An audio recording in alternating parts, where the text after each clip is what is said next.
Amen, amen. I choose Jesus. Alam niyo po, napakagandang awitin ang ating po mga rinig, especially yung narinig natin mula sa trio, no? Thank God I have a Bible. No? And yan ay sakto sa ating pinag-uusapan. We are on the series of lesson all about commitment pagdating po sa salita ng Diyos. Alright? So kaya yung mga napapakinggan po nating kanta, I hope that prepares our hearts and our mind to the list as we listen to the Word of God. Amen. Shall we all stand up please and let's open our Bibles. Buksan po natin ang ating pong mga Biblia. Let's open our Bibles. In the book of Matthew chapter number 14 this evening, as what I said, ang ating pong mahal na pastor ay nagkakaroon ng series of lesson all about commitment sa salita po ng Diyos. And last Wednesday, I do believe na meron po tayong na magandang napakinggang mensahe. Amen. Mula kay Sir Conrad. Amen. Alam niyo po mga kapatid, it doesn't matter kung sino ang tumatayo po dito. What matters most is the Word of God that is being preached here. Amen. Matthew chapter number 16, it is a 14, sorry. This is a very familiar story from the Bible. At mamaya sasabihin ko po ang background po nito. At ako po ay naniniwala that God has something for us this evening. Now, Matthew chapter number 14, let's begin reading from verse number 22. Matthew chapter 14, verse number 22. The Bible says, "And straightway Jesus constrained his disciples to get into a ship and to go before him unto the other side, while he sent the multitudes away." Now, I want you to focus on that phrase right there, on that part of the verse that says, Jesus constrained his disciples to get into the ship and to go before him unto the other side. That was Jesus' instruction to his disciples. Okay? Yan po ang instruction ng Panginoong Jesucristo sa kanyang mga disipulo na pumunta kayo dito, sumakay kayo ng barko, and mauna kayo sa akin on the other side. That is the words of Jesus Christ. Okay? Tandaan niyo po, yan po ay salita ng Panginoon. Wala na pong ibang nagsabi sa kanila niyan, kundi ang Panginoon. Verse number 28, "And when he had sent the multitudes away, he went up into a mountain apart to pray. And when the evening was come, he was there alone." Verse number 24, "But the ship was now in the midst of the sea, tossed with waves, for the wind was contrary." Verse number 25, "And in the fourth watch of the night, Jesus went unto them, walking on the sea." Verse number 26, "And when the disciples saw him walking on the sea, they were troubled, saying, It is a spirit. And they cried out for fear." Verse number 27, "But straightway Jesus spake unto them, saying, Be of good cheer, it is I. Be not afraid." Okay? Now, it is a very familiar story from the Bible.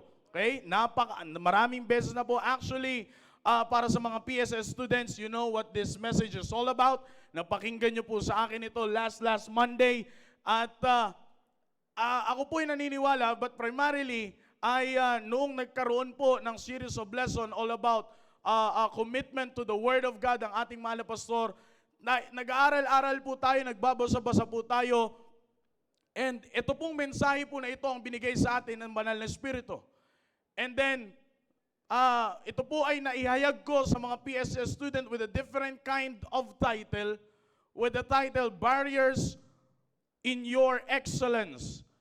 Pero kung mapapansin niyo po mga kapatid, this is a story about your commitment patungkol sa sinabi ng Panginoong Jesucristo. How you will respond to those things na sinabi ng Panginoong Jesucristo na gawin natin. Kaya nga po, the title of the message this evening is Commit to Listen. Commit to listen. Alam niyo po mga kapatid, bilang isang Kristiyano, the most important thing na magawa po natin, na commitment na magawa po natin in our life is that we have that commitment to listen to the Word of God. Mahirap gawin, mga kapatid. Alam niyo po, madali lang magsabi na maganda ang narinig nating mensahe. But how about making a commitment doon sa narinig po natin? Listening is not just about hearing. Listening is all about the application of what you have heard. Commit to listen. Tayo po ay manalangin. Dakilang Diyos, maraming salamat po, Panginoon, sa oras po na ito na inyong pinagkaloob po sa amin. Thank you, O God, for giving us the opportunity to listen to your word. And may your name be lifted up, O God. Holy Spirit, please flow through me and make me worthy to share your word to your people. At gawin niyo po akong pagpapala, Panginoon. Make me a blessing to them. Use me. Without you, O God, I can do nothing. So please, use me, O God. Make us worthy to receive your word this evening. And please forgive us from all of our sins. In Jesus' name we pray. Amen. Amen. Commit to listen. Pwede na po magsiupo.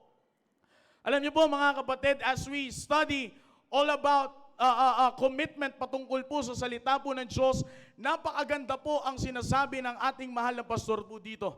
Nakikita po natin, dinadala niya po sa atin ang mensahe, ipinapakita niya kung gaano kaganda ang salita ng Diyos.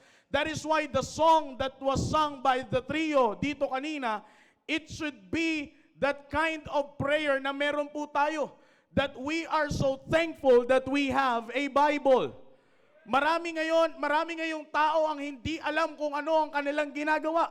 It is in your testimonies, mga kapatid, na katulad po ng nag-testimony kaninang mother po dito, ano po ang kanyang sinabi? Nagpapasalamat siya sa taong nagdala sa kanya dito sapagkat ang na-introduce sa kanya ay ang salita ng Diyos. Brethren, that is the reason why we are here inside the church. And that is to listen to the Word of God. At nais ko pong sabihin sa inyo, mga kapatid, that the Word of God is the final authority of our life. Wala na pong ibang authority sa ibabaw ng lupa po na ito that will push us to say na meron pang mas greater than the Word of God. Brethren, there is no greater thing when it comes to the Word of God. Because the Word of God is the final authority in our life. Ngayon, mga kapatid, marami tayong makikita, young people, marami kayong personalidad na sinusundan. Marami tayong pamilya na sinusundan. But ang pinakamagandang masundan po natin as we live our Christian life is none other than this black book right here na nagsasabi kung paano tayo magkakaroon ng isang buhay na maayos sa harap ng Diyos. Kapatid, sabi ko nga po sa inyo, the Word of God is powerful. Just like what our pastor is always telling us here, there is no such thing. Kung gusto mong makilala ang Diyos, go to the Word of God. If you want to know God more, go to the Word of God. If you want to live your life in the fullest, go to the Word of God. If you want to walk your life straight in the sight of God, go to the Word of God. Young people, kung gusto mong mamuhay ng maayos, hindi yan makukuha sa mga vlogger na napapanood mo. Families that are listening right now, kung gusto mong mataguyod ng maayos ang pamilya mo, huwag kang manood ng family vlogs. Huwag kang magbasa ng mga tao nagpapakilala na ito yung pinakamagandang paraan para maitaguyod mo ang pamilya mo. The only thing that you need in your life, in your family, and in your life is none other than the Word of God. Because the Word of God is quick, and it is what? Powerful, and it is what? Sharper than any two-edged sword. Kapatid, sino pa at alin pa sa bagay na ito ang naiisip natin na pwedeng mag-sharpen ng buhay natin? Kilala niyo po ang sarili po ninyo. You know your condition before you know God. Alam niyo ang kalagayan ninyo bago niyo nakilala ang Panginoon. Alam niyo kung anong klaseng pamilya kayo bago kayo nakakilala sa Panginoon. At kung babalikan niyo ang mga bagay na iyon, isang bagay ka lang maitutulak niyan. Alin po yun? Yung magpasalamat ka na merong kang salita ng Diyos. Kapatid, sabi ko nga po sa inyo, sa ibabaw ng lupa na ito, ang mga pinagmamalaki ng tao ay may hangganan. May hangganan. Pera, may kaya lang abutin yan. Sabihin man natin, you have millions, you have trillions, you have billions and everything. Sabihin natin, meron ka ng pinakamalaking perang hawak ngayon. Kapatid, mauubos din yan. Mauubos din yan. Young people, mauubos din yan. Isang tropa lang ang kailangan mo, ubos yan. Oh, diba, mauubos din yan. Fame, kasikatan. Yung mga sikat ngayong araw, bukas hindi na sila ang sikat. Kaya kung doon po natin isasandal ang ating buhay, kapatid, in short, may hangganan din ang buhay po natin. But if we will base our life through the Word of God, the Word of God is already settled in heaven. It is for life. Those things that are written in this black book right here, mga kapatid, ay hindi mo lang yan magagamit ngayong araw, kundi magagamit mo yan kinabukasan at sa mga susunod na araw, next week, next month, and sa mga susunod pa. Kaya nga, if you want to know that you can have a better future, go to the Word of God. Huwag ka magpapa-horoscope. Huwag ka magpapahula. Pupunta ako sa meron diyang peryahan sa amin ngayon. Balita ko, may manghuhula daw dyan. Papahula ko ang buhay ko. Kapatid, hindi mo na kailangan hulaan ang buhay mo kasi sinasabi na dito kung paano ka mamumuhay. All you have to do right now is to make a commitment to listen to what the Bible says. Kapatid, gawin po natin sa ating buhay ang katagang what the Bible says is what the Bible says. Huwag yung what the Bible says, tapos paglipat sa atin, depende yan. Hindi naman ako ganyan eh. Hindi naman ganyan yung tinataha kong buhay. Ito yung tinataha kong buhay. Kapatid, pagdating sa salita ng Diyos, it doesn't matter kung ano ang kalagayan mo sa ibabaw ng lupa na ito. It doesn't matter kung ano ang kalagayan mo sa buhay mo ngayon. Kaya at kaya kang abutin at sigurado ko po sa inyo, 100% na maaabot ng salita ng Diyos ang pangangailangan mo. That is why the very important thing that we should know right now is yung tayo po ay matuto, we should learn right now, is yung tayo po ay matuto na mag-commit na tayo po ay makinig. Now, commit to listen. The word listen, it means to take heed. Pag yan po ay ginamit ng Bible, in the book of Proverbs, you will encounter the word hearkenet, the word hearken, at attention, attend. Those things, brethren, those passages in the book of Proverbs na mai-encounter nyo po yung mga ganyang salita, babagsak po kayo sa salitang listen. Yan po ang dadalhin po sa inyo yan. Now, when you take a look at the word listen, it will lead you to the implication of the very word listen. And that is to take heed. Now, pag sinabi po nating to take heed, dadalhin naman po kayo neto, it will lead you to another implication. At lalabas po, and you will encounter the word intention. Okay? Now, from listen, the word listen, by the implication of it, it means to take heed. And when you study that phrase, take heed, that will lead you to another word, and you will encounter that word, and that word is intention. Now, bakit po lumabas ang salitang intention? Because, brethren, kapag nakikinig ka, may intention ka na gusto mong mangyari, bakit ka nakikinig? Intention, it has something to do with your purpose. Bakit ka makikinig? Alam niyo po, every time that you are doing something, it is very safe to say na meron kang purpose, bakit mo ginagawa ang bagay na yan. Now, when it comes to listening, the question is, bakit ka nakikinig? That's the question. Now, it means when you are listening, you have now the intention. It means you have a purpose. Bakit ka nakikinig? Katulad po ngayon, kayo po ay nakikinig sa salita ng Diyos. Hindi ko po ito salita. Ito po ay salita ng Diyos. Nakikinig po tayo ng salita ng Diyos. So there's an intention. Meron kang gustong mangyari para sa'yo. Kaya nga, laging sinasabi ng ating mahal na pastor, that when you go here sa church, accomplish the purpose. Now, what's your intention kung bakit kayo nandito sa simbahan? What's your intention kung bakit kayo nakaupo dyan ngayon? Isa lang ang sasagot natin lahat, to listen to the Word of God. Now, if that is our intention, alam niyo po ba, napakaganda po na kung tayo pong pag-aaralan po natin ang salitang listen, na kapag tayo ay nagkaroon ng commitment na tayo ay makikinig, ito po ang lalabas na intention. What is the intention of it?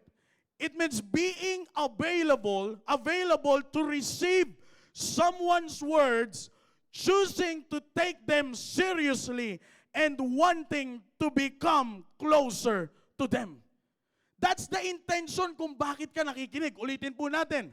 The intention is to be available to receive the words from someone and choosing to take them seriously and wanting to become closer to them. Now, brethren, I hope that leads you to the point na alam nyo na ngayon kung bakit kayo nakikinig ng salita ng Diyos. The reason and the intention is yung mapalapit pa tayo sa Diyos. Kapatid, di ba alam naman natin yan, everyone here, hindi ka makikinig sa taong nagsasalita ng nonsense. Hindi ka makikinig sa taong nagsasalita ng manok. Hindi ka makikinig sa mga taong nagsasalita ng kung ano-ano lang. Last Tuesday, pinag-uusapan po ng 4th year sa doctoral review yung speaking in tongues. Binigyan linaw po namin kung ano ba yung speaking in tongues. Hindi yan yung obladi, oblada, life goes on and on. Hindi yan yun, mga kapatid. Hindi yan yung speaking in tongues na sinasabi. Binigyan linaw po namin yan. Bakit po? Kasi hindi ka makikinig sa taong walang kwenta ang kanyang sinasabi. Bakit? Because when you listen, you have the intention na kung ano man yung maririnig mo sa kanya, you will take it seriously. And one of the intention is to become closer to them. Kaya nga, di po ba napapalapit kayong estudyante sa mga teachers? Napapalapit, nakukuha ang loob natin kapag meron tayong napapakinggan na maganda. Bakit? That's the intention eh. Yung maging close ka doon sa nagtuturo na meron ka natututunan. Now, kapatid, yan po ang dahilan kung bakit kailangan po natin magkaroon ng commitment na makinig sa salita ng Diyos. It is because of that intention that the more we listen to God, the more we will get closer to Him. That's the only intent. That should be the only intention, kapatid. Di po ba hindi ka magtsatsagang magbasa ng isang libro na wala kang natututunan? Ang gusto mong babasahin lagi ay yung meron kang natututunan. Ang gusto mo laging babasahin ay yung meron kang makukuha. Kapatid, this is not just only a book. This is the Word of God.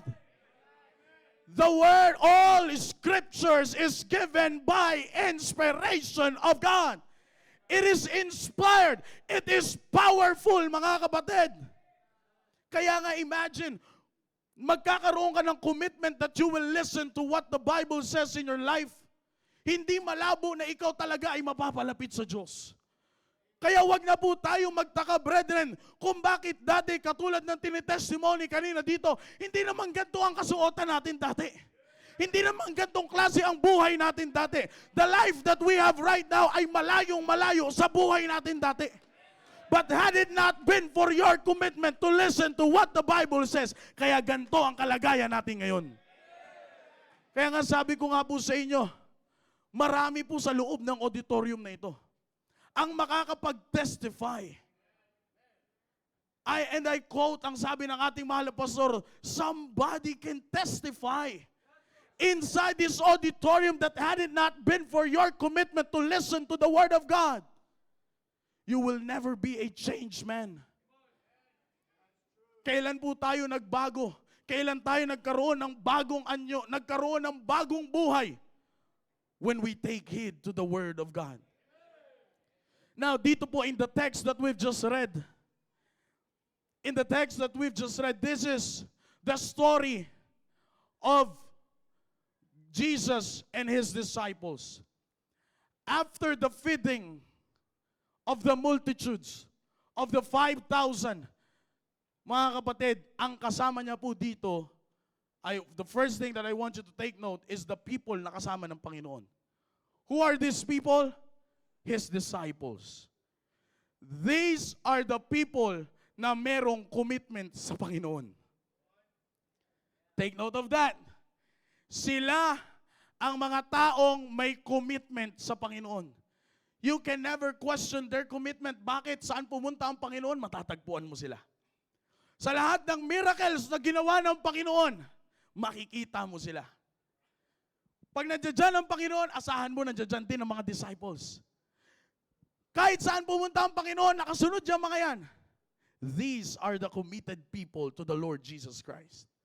Pero mga kapatid, these committed people, dumating din sa sitwasyon na sila ay nagkaroon ng problema sa pakikinig sa salita ng Panginoon. Sabi po ng Bible po dito, and straightway Jesus constrained His disciples to get into a ship. Sabi ng Panginoon, sakay kayo ng barko, may pupuntahan tayo. And to go before Him. Sa madalit sabi, nagpaiwan ng Panginoon. To go before Him on the other side. Sila po ay pupunta ngayon doon sa kabila. Kabilang side lang, kapatid. It's just on the other side. Alam niyo po ba, pag sinabi yan ng Bible, it's just on the other side. Hindi na po usapin kung gaano kalayo. It's just on the other side. That's the word. That's the word of the Lord Jesus Christ to His committed disciples. Bakit ko po nasabing committed ang mga tao po na ito? Because wherever Jesus go, makikita mo sila. Now, pumunta sila. That's the words of the Lord Jesus Christ. Sakay kayo ng barko, mauna kayo sa akin on the other side. While He sent the multitudes away.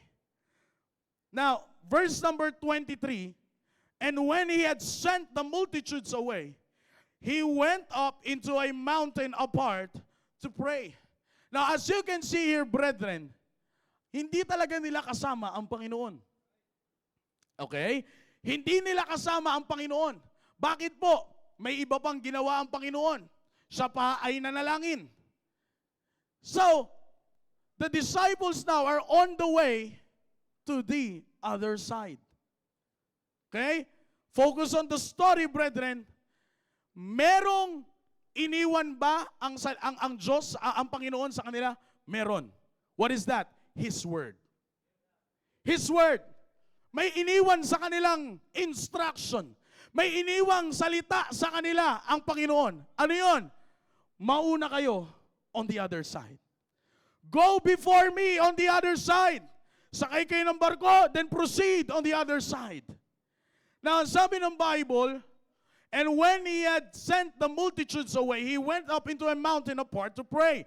And when the evening was come, He was there all alone. Now, in verse number 24, ito po ang na-encounter ng mga taong committed, masasabi natin committed sa Panginoon. What is that? But the ship was now in the midst of the sea. Nasa gitna na. No, pag ganyan po, mga kapatid, no turning back na. Nasa gitna ka na eh. Oh, pag siguro, pag tumingin ka niyan sa likod, malayo na ang pampang. Malayo na ang pinakamababaw na lugar. You are now in the midst of the sea. That symbolizes, brethren, that the disciples are all alone right now.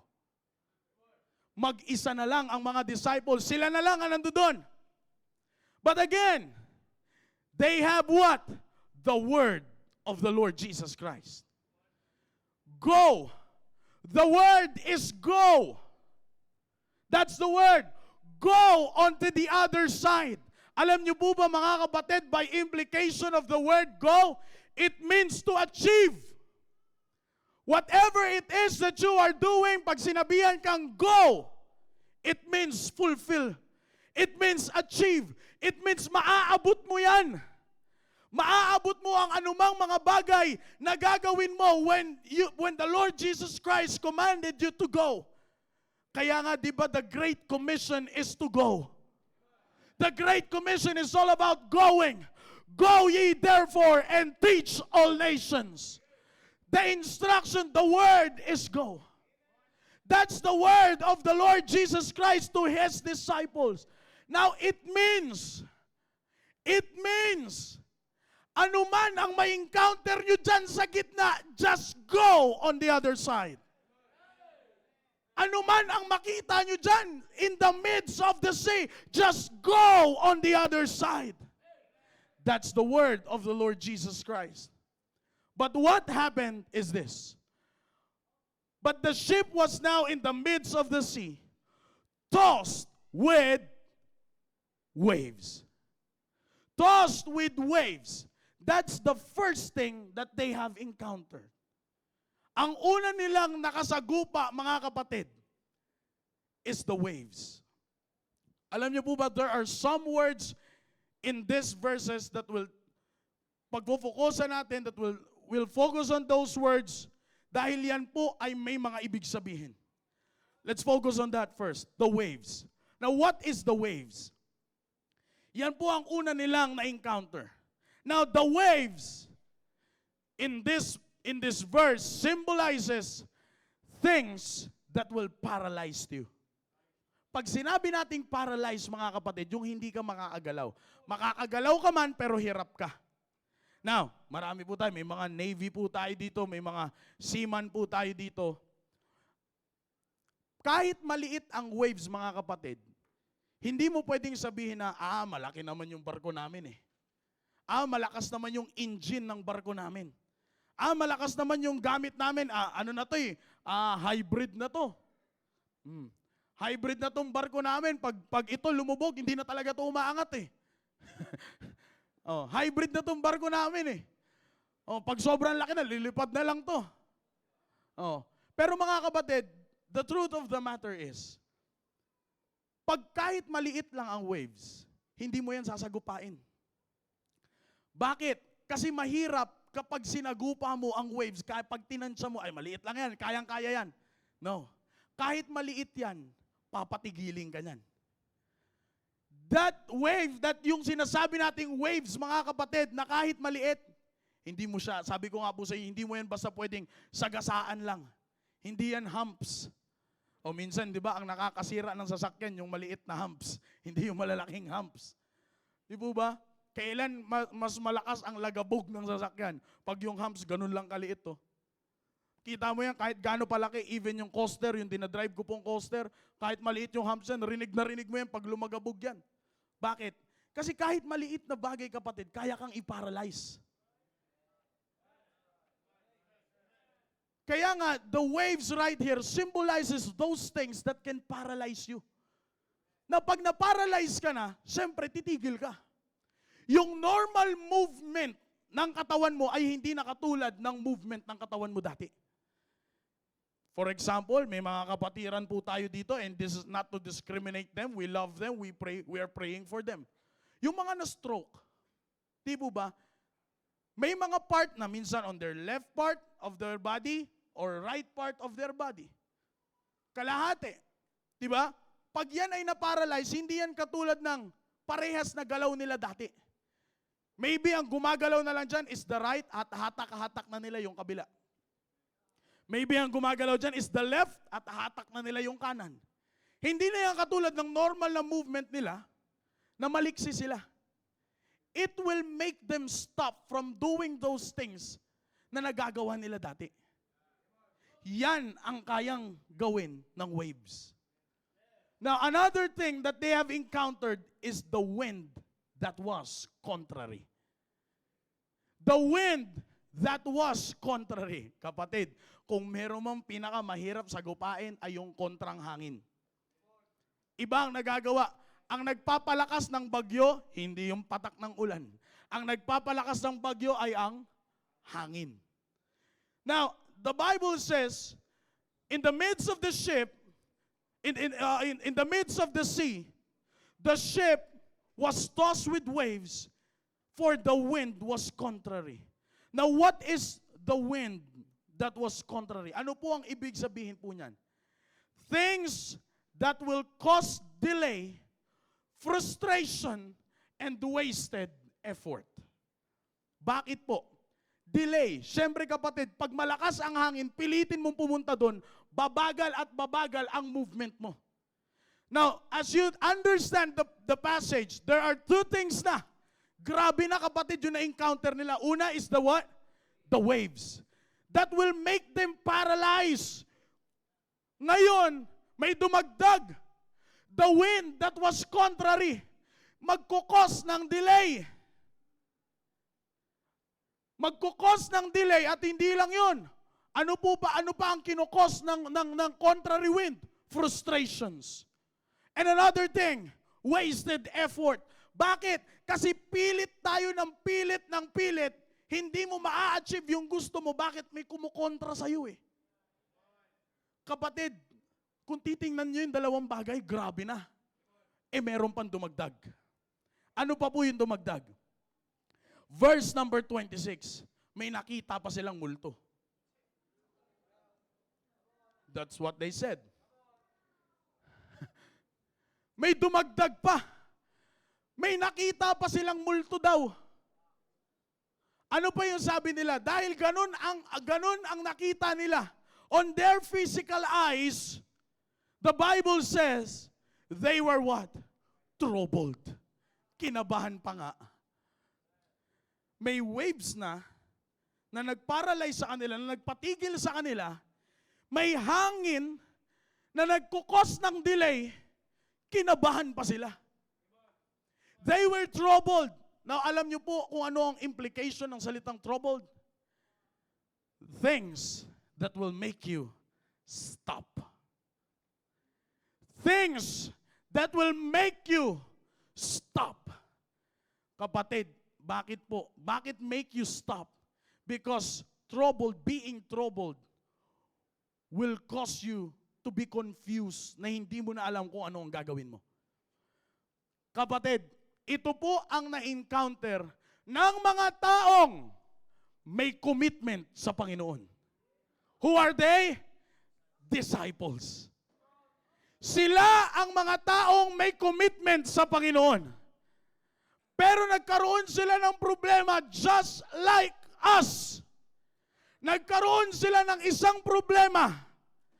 And what is that problem?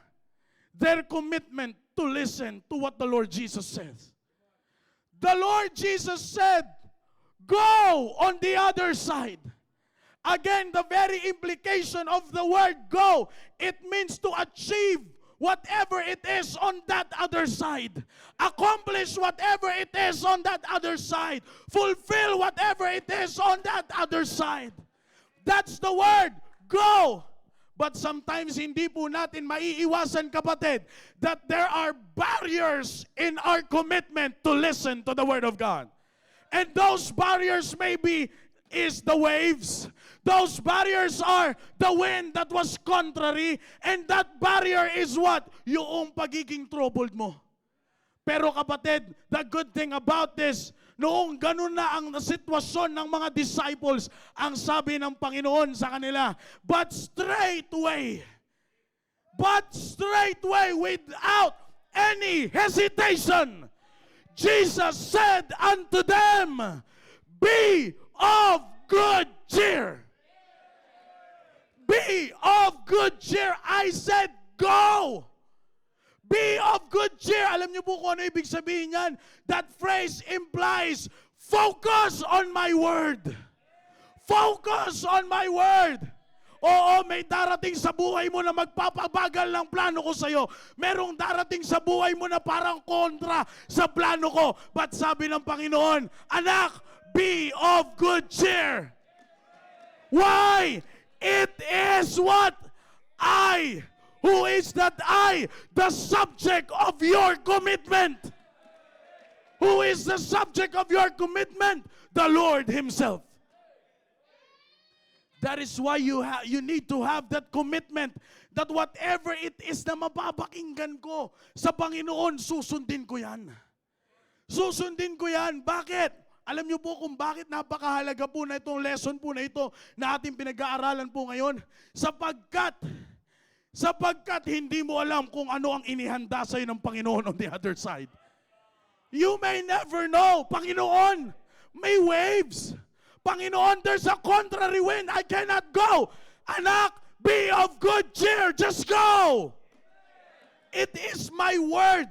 Sabi ng Panginoon, ako ang nagsabi sa iyo na go. It is not your other friends. Hindi kung sino man ang sikat na kakilala mo sa ibabaw ng lupa na ito. Just commit to listen to my word. When I say go, you go. Marami kang may encounter as you go. There will be barriers in your commitment to listen to the word of God. Now, what is the barrier? Pag sinabi, when we say barrier, it is an obstacle that prevents movement or access.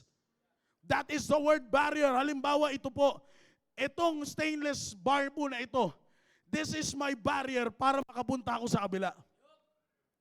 Ito ang barrier para makapunta ako dito at para magkaroon ako ng access sa lugar na ito. But the Bible says, ano man ang humarang dyan, kapatid, when the Lord Jesus says, go, you go. Panginoon, may barrier, may harang. Panginoon, delay na ako. Just wait. Sige lang, huwag kang titigil. May mga taong magpapatigil sa'yo. May mga bagay na magpapatigil sa'yo. May mga bagay lang, may mga tao lang, but it doesn't mean that you will stop. You will encounter some people na magsasabi sa'yo, hindi mo kayang gawin yan. Huwag mo nang ituloy yan. Huwag mo nang balakin yan. Hindi ka magtatagumpay. Pa-Bible ka pa, ang hirap mo na ngayon. Inuuna mo ang masyado kang pa-church ng pa-church. Kung nag-overtime ka sana, over na rin ang pera mo ngayon. Masyado mong iniintindi ang ministry. Ano ba yung ministry na yan? Masyado mong iniintindi, puro ka na lang, Panginoon. May mga Lord din naman sa labas, pero successful naman ang buhay nila. Kapatid, there you will encounter some people that will talk to you like that. May mga bagay na magpapadelay sa'yo. May mga bagay na magbibigay sa'yo ng confusion na sasabihin mo, I cannot go on the other side. May mga bagay na magsasabi sa'yo, familiar, titigil ko na lang muna ang pag-aaral ko sa Bible school. May mga bagay na parang magpapaisip sa'yo, tama ba itong ginagawa ko? Sabi, pag ginawa ko to, pagpapalain ako ng Panginoon. Sabi, pag ginawa ko to, ito yung mangyayari sa akin. You are now confused. You are now troubled. Kaya nga ang nangyari, kapag troubled ka na, kapag nagpakita na sa iyo ang Panginoon, hala, may mumu. Pag nagpakita na sa iyo ngayon ang Panginoon, ghost. Pag may nagpakita na sa iyo dito, bigla ka matataranta, titingin-tingin ka na sa paligid mo. Ang tapang-tapang mo pa, pabuhat-buhat ka pa. Oh, kakabahan ka na. Check mo na ngayon sa CCTV kung meron ba talagang multong nakita. Pag silip mong ganun, si Anthony lang pala yung nakahiga. It is a ghost. Bakit? They were troubled. Confused na sila. Akalain niyo po, yung isang persona na gumawa ng napaka-imposibleng bagay, nagpakain ng libu-libo na kasama nila, kilala nila eh. Alam nila na yan ay Panginoon. Tawag pa nga nila is Master. They call Him Master, they call Him Lord. But when they encounter waves, they encountered the wind that was contrary. They were troubled. Nung tiningnan na nila ang Panginoon, it is not a master anymore. It is not the Lord anymore. It is a ghost. It is a ghost. Kapatid, ganyan ang gagawin sa atin ng mundong ito. Yung sinasabi ng salita ng Diyos ay pagmumukhain niyang imposible sa atin. But mga kapatid, if you have that commitment to listen to what the Bible says, you may never know what's on the other side. Kaya nga ang sabi ng Panginoon, hey, disciples, be of good cheer. It is I. Be not afraid. Wag kang matatakot. Sabi ng Bible, don't get distracted by those things. You are living in a sinful and wicked world. Normal na makakakita ka ng mga ganyang bagay. Pero sabi ko nga po sa inyo kapatid, if you will never have that commitment to listen to the Lord Jesus Christ, to what the word, of what His word says, hindi mo alam meron palang inihanda sa kabila ang Panginoon para sa'yo. That's the problem. Kaya napangunahan ng takot. Kapatid, sinabi na nga it is I. Ano pa ang sabi ni Boy Volunteer? Anong sabi ni Boy Volunteer? Sabi ni Peter, uwe, ikaw yan, Panginoon? Punta nga ako dyan? O sabi ng Panginoon, come. Volunteer ka ng volunteer. Come. Pareha siguro ng award ni Sir Hinerto. Most available din Come. Sabi, come. Peter, come. Oh, okay na. Naglalakad na. Nahiwagaan ngayon si Pedro sa nangyayari sa kanya. Tumingin. Alak ka. Ito yung alon. Ito na yung kontrang hangin. Kinabahan siya ulit. Ano nangyari? Lumubog. Buti na lang. Buti na lang. Nandoon ang Panginoong Kristo. He stretched forth His hand. Ano po ang implication ng storya po nito? Commit to listen to the Word of God. Sabi ng Panginoon, go on the other side.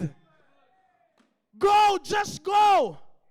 Natural, nasa dagat kayo, may alon yan. Natural, nasa open sea kayo, natural na may hangin yan. Magtaka ka kapag walang hangin at hindi maalon ang tubig, mas kabahan ka doon.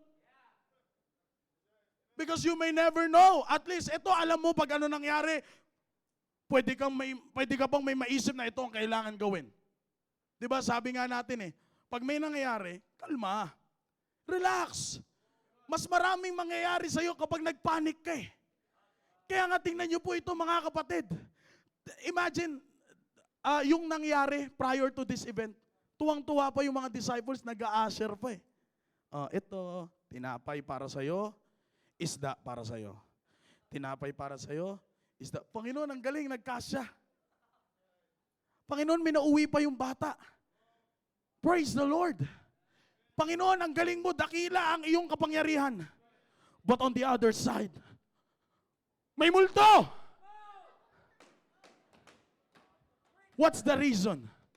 Nagpanik Hindi na ngayon alam kung ano ang gagawin. Pero nakalimutan nila, ano ang sinabi ng Panginoon? Go on the other side. Bakit? What's on the other side? Verse number 34. Verse number 34. And when they were gone over, they came into the land of Gennesaret. And when the men of that place had knowledge of Him, and when that men of that place have knowledge of Him, they sent out into all that country, ran about, and brought unto Him all that were diseased. In short, brethren, meaning to say, all those people na merong problema sa buhay. Bakit on the other side, may mga taong nakakakilala sa tinatawag mong multo? May mga taong nagtitiwala sa Kanya sa sinasabi mong parang napaka-imposible na itong mangyari. Imposible nang makatawid ako on the other side. Hindi, sa kabilang kanto. On the other side, may mga taong nagtitiwala sa Kanya. Kaya nga nung dumating sila, ano ang ginawa ng mga tao? Dinala nila lahat ng may sakit. They brought Him, they ran about and brought unto Him all that were diseased. And in verse number 36, and besought Him that they might only touch the hem of His garment, and as many as touched were made perfectly whole. That is what happened on the other side. Mga kapatid, if you are getting the point, if you have that commitment to listen to what the Bible says, yung mga imposibleng bagay sa inyo, just on the other side, it can be possible.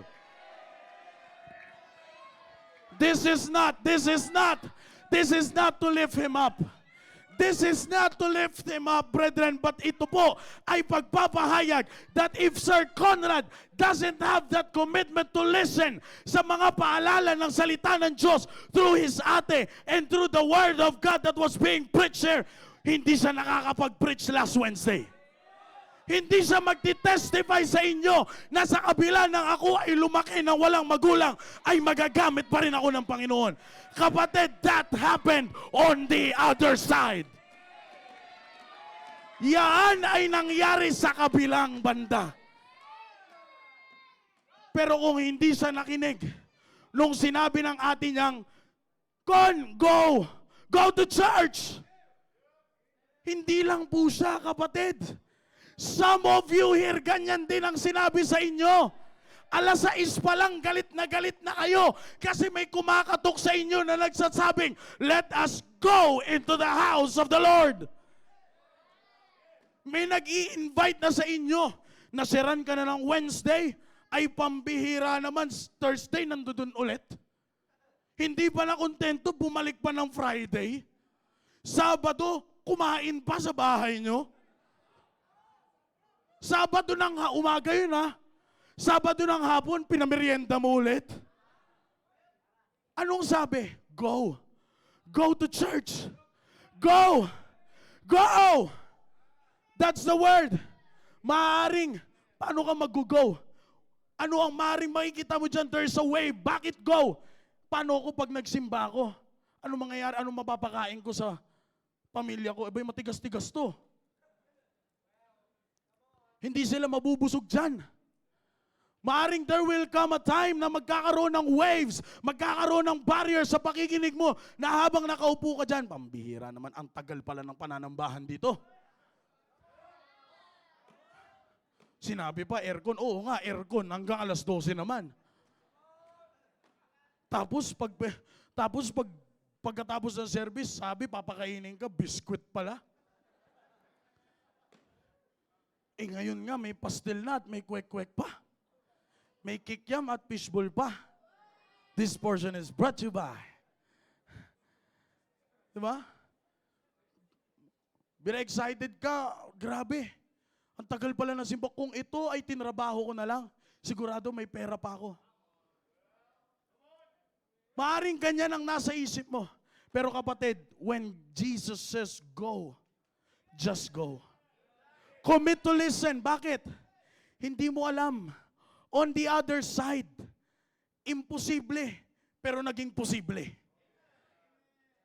Imposible na mapagaling niya ang lahat ng yon. Pero anong sabi? Just a touch. Just a touch on the hem of his garment. They were all made perfectly whole. Kaya nga kapatid nung sinunod mo ang Panginoon, whatever the barriers is, but when you commit na ikaw ay makikinig, napunta ka sa kabilang side, nakita mo, nandiyan ka ngayon, nagtitestimony. Maaring pasuko ka na sana Panginoon, hindi na ako magbabago. Kahit ano pang salita ng Bible dyan. Kahit si Thompson, si Scofield pa yan. Kahit galing pang Cambridge dyan, hindi na ako mababago niyan. Abay, kita mo naman, nakabarong ka ngayon. Nagtitestimony ka na salamat sa Panginoon. Kung hindi dahil sa taong nagdala sa akin ng salita ng Diyos, wala ako ngayon dito sa inyong harapan. See that, brethren? Had it not been, that is what you are always saying when you make your testimony there. Had it not been for the Word of God, I am not here standing in front of you. That is why, brethren, commit to listen. Commit to listen. Magiging imposible sa lahat ng paningin mo. But it is never an impossible thing na makuha mo ang gustong paratingin sa iyo ng Panginoon. That's why when the Lord Jesus says, go, you go. Just go. Commit to listen to His word. Go on the other side. Go on the other side. Tandaan niyo po, maaaring maging imposible man dyan. But just remember the promise of the Lord Jesus Christ that I will never leave thee nor forsake thee. That is why, commit to listen. Tayo po lahat ay magsitayo. Dakilang Diyos sa mga banal na mga pangyarihan sa lahat. Panginoon, maraming salamat po sa oras po na ito na inyo pong binigay po sa amin. Thank you, O God, and forgive us for sometimes doubting your word, O God. May mga times na dumarating po sa amin ang mga problema na magpapa-imposible sa gusto nyo pong mangyari sa buhay po namin. But thank you, O God, for your word. Katulad nga po ng sinabi nyo sa inyong salita, nothing is impossible, O God. Nothing is impossible with you. Wala pong imposibleng bagay pagdating po sa inyo. That's why, O God, bless the hearts of your people that have listened to your word this evening. May you teach them to make a commitment, Panginoon, na magsasabing, I will listen. I will listen to your word. Please, O God, speak to their hearts upang masumpungan niyo po kami na matapat na naglilingkod po sa inyo.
Our most gracious Heavenly Father, thank you for the message, O God. Thank you for your word that was being preached dito po, Panginoon, sa kalagitnaan po namin. May your word reach in us, dwell in us richly, Panginoon. It is not man's opinion, but it is your word, O God. So please, Holy Spirit, let your word dwell in us. Nawa, Panginoon, masumpungan niyo po kami na ito po ay bitbit namin sa araw-araw na aming pong pamumuhay, Panginoon, sa inyo pong harapan. At nawa, masumpungan niyo po kami na sumusunod at merong commitment na sumunod at makinig sa inyo pong salita, O Diyos. Maraming salamat po. Thank you again, O God. And we praise you, we honor you, for thou art worthy to receive it. In Jesus' name we pray. Amen. Amen, amen. Did you get